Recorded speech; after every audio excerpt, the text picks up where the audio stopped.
click on the Today button in the home screen. Then, if you click on the Ode to Me button beside the Summary button, at the top of the page you will see a list of all the customers and the amount of money written in green that each of them owes you. The total amount is visible at the bottom of the screen.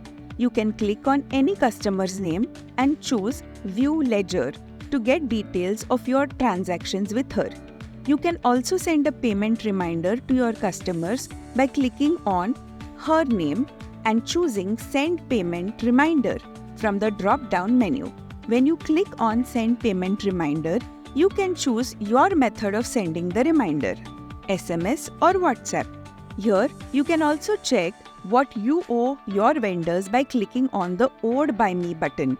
You can see the list of vendors along with the amounts written in red that you owe each of them. Again, the total amount can be seen at the bottom of the page.